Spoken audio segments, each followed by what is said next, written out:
Salut tout le monde. Une petite update sur l'aquarium des Tropheus. Alors je crois que j'ai jamais trop montré mes aquariums. En fait, on en a que deux, je dirais. Discus, Tropheus, une eau dure, lac africain, une eau douce, plutôt rivière brésilienne, sud-américaine, amazonienne. Et aujourd'hui, c'est pour donner suite à la petite vidéo en fait que j'ai déjà partagée précédemment sur la danse de reproduction des Tropheus. Donc, ce qu'on a là, c'est des Tropheus Red Rainbow du sud du lac, des F1 première génération à partir de Wild. C'est pas forcé à partir de sauvage. C'est pas forcément facile à trouver parce qu'en fait, parmi toutes les espèces de Tropheus, les Red Rainbow sont assez, comment dire, jolis, mais sont pas très productifs, assez compliqués peut-être à reproduire. Et en tout cas, il a fallu que j'attende un certain temps et j'ai été assez chanceux ici en Bavière pour pouvoir récupérer ces jeunes.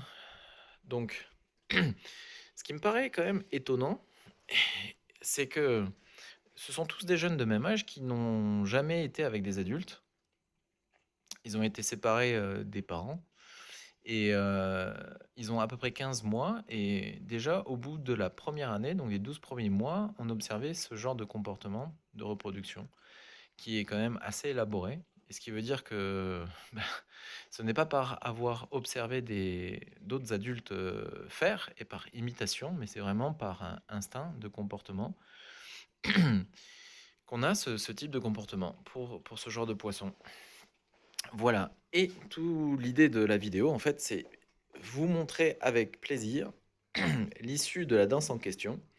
Donc, quand on a un peu de bol, déjà, quand on a pas mal de bol, on est capable d'attraper les femelles en question qui peuvent être repérées déjà parce qu'elles viennent pas se nourrir. Ensuite, elles restent assez à l'écart des turbulences. Ces poissons, les Tropheus, sont connus pour être des vraies torpilles aquatiques hein, qui bougent dans tous les sens. Là, ils sont en mode observation parce qu'ils voient que je suis à côté du bac, ils savent pas ce que je suis censé faire. Mais sinon, ça bouge dans tous les sens. Donc les femelles sont plutôt calmes, restent sans se nourrir pendant 2 semaines, 3 semaines, si on laisse les œufs dans leur bouche et incubateur bucco femelle en fait, chez les Tropheus.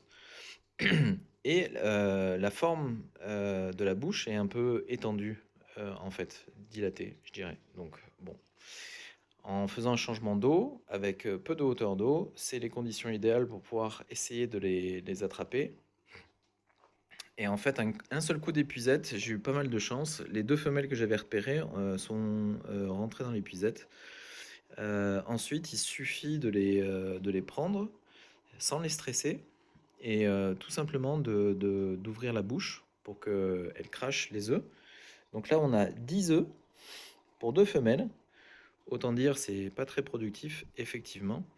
Alors j'aimerais bien que le focus plus sur les œufs que sur les pierres derrière. Fasse la mise au point un petit peu. Alors comment je pourrais faire pour essayer de le motiver? Je peux même cliquer dessus. Ça... Ah voilà. C'est ça que je voudrais partager en fait. C'est-à-dire autant le blanc qui ici est probablement pas activé, autant les petits yeux qui bougent et surtout la forme derrière du poisson qui commence à émerger du sac vitellin, eh bien ça, à mon avis, allez on croise les doigts, va donner effectivement des albins. Ce qui est top. Ce qui veut dire que là on aurait des F2. Enfin s'ils survivent c'est sûr ce sont des F2. Ici on a des F1. Et c'est plutôt sympa, en fait. C'est l'idée de pouvoir cultiver. Enfin, on cultive pas ça, mais on élève cette espèce pour la propager. Non pas qu'elle soit, non pas qu'elle soit comment dire, en milieu naturel menacée, pas du tout. Enfin, il me semble pas, hein, pas les Red Rainbow. Corrigez-moi si je me trompe. Mais ça soulage quand même les prélèvements naturels, même si c'est une ressource dite renouvelable qui permet aux autochtones, aux populations locales d'avoir un revenu et éventuellement une sensibilisation, une motivation à conserver un peu le milieu naturel. Donc c'est quand même, ça fait partie des aspects positifs, je pense, d'exporter des sauvages.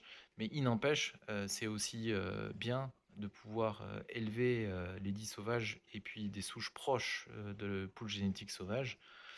Donc si ça fonctionne, je croise les doigts, on va avoir la possibilité de suivre l'évolution de ces petits F2.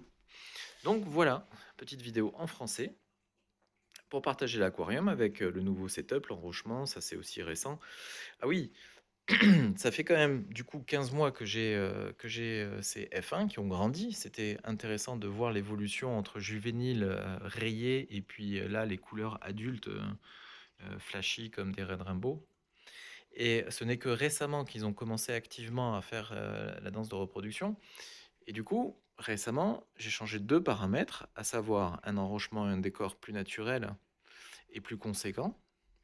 Et puis, avec un nouvel appareil qui me permet de mesurer le nitrate assez précisément, en fait, je m'amuse, entre guillemets, à faire des changements d'eau plus intensifs pour voir l'évolution de nitrate au sein du système. Et donc, je ne pourrais dire si c'est le décor qui leur plaît mieux, avec plus de cachettes, des territoires plus simples, etc., etc. Ou si c'est la qualité de l'eau, avec notamment des changements d'eau, des températures qui chutent un peu de 2-3 degrés à chaque fois, qui déclenchent ces comportements de reproduction. Voilà, donc ballot pour moi, changer deux paramètres simultanément, résultat des courses, je ne peux pas extraire ou identifier un paramètre plus qu'un autre. Voilà, sinon, je croise les doigts pour que tout se passe bien et j'espère aussi que chez vous, tout se passe bien. Voilà, ciao!